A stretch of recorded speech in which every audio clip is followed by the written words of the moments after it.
So why are we doing this? That's the first question I wanted to ask myself, that why do I want to do this? And I think so there's a very simple answer to this. Why not? I'm good at it.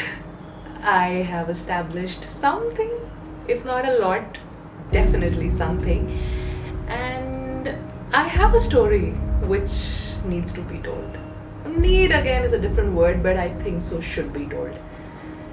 Good, bad later, but should be told.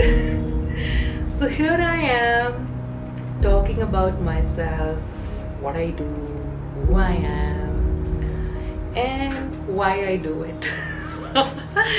So anybody who's new over here, hi, I'm Simran. I'm the founder and the Chief Storyteller at my brand Beginnings for You. A quick elevator pitch about what I do, who I am, and why I do what is what is going to be on my bio, and this is going to be my intro. I'm Simran. I'm a wedding photographer. I've been doing it for the past decade. 2026 marks my 11th year doing it, and the one thing that I do is, and what's my superpower, is my art of noticing things. I'm a pro max level observer. That's legit what I do for a living. Yeah, it might sound really weird, or I don't know, does it sound too easy? I don't know. Probably I'll get to know it in the comments. But that's what I do for a living.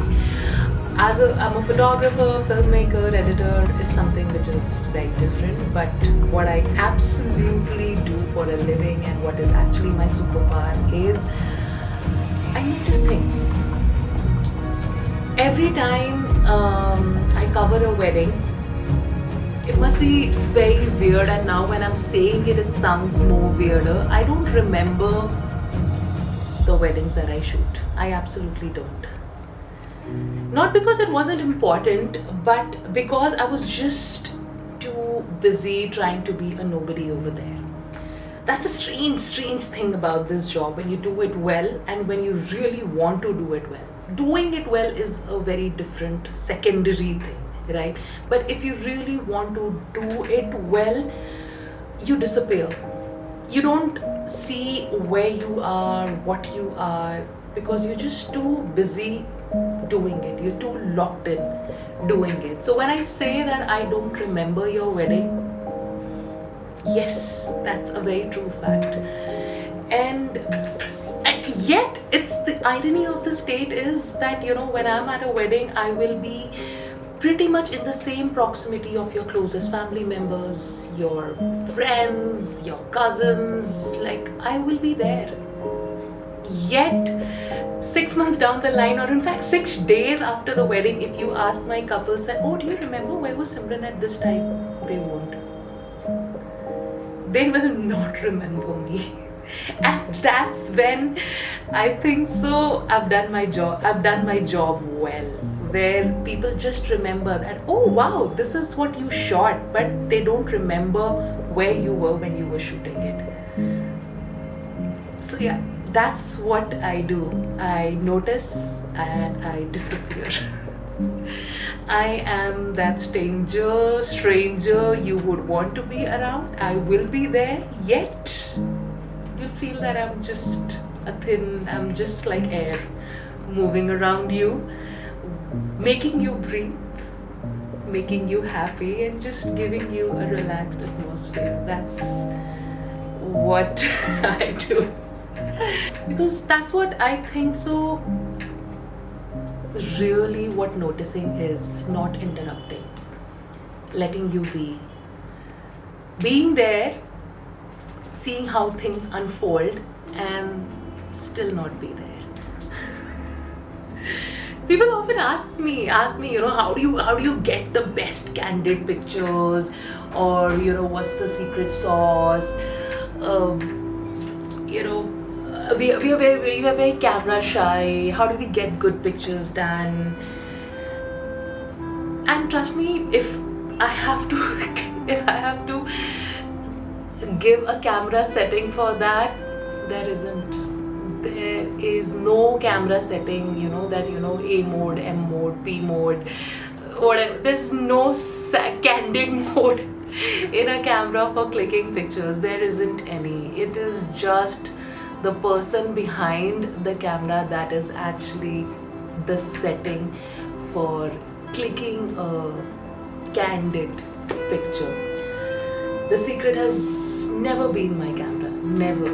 It has always been patience, number one. Patience.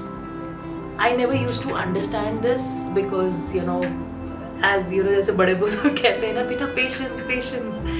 That is actually, I think so, it's just a virtue of age that you actually understand what patience is. Patience for me is always keeping your camera up 30 seconds after the shot is done.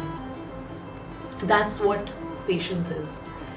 Where you just keep your camera up because the real shot, the shot that is actually the candid shot is the shot that has happened after something has happened. That's what patience for me is. It is just waiting a little longer when everybody thinks the moment is over.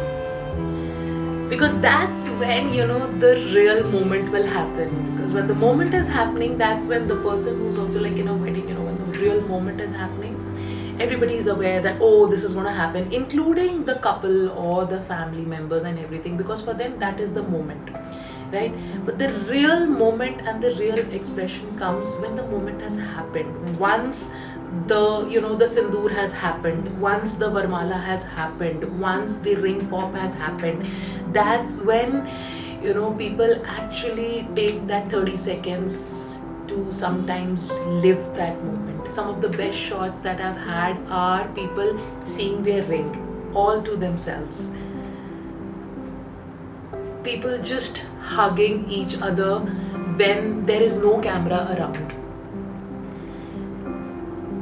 couples just hugging 15 seconds extra, those 10 seconds extra after the music has stopped.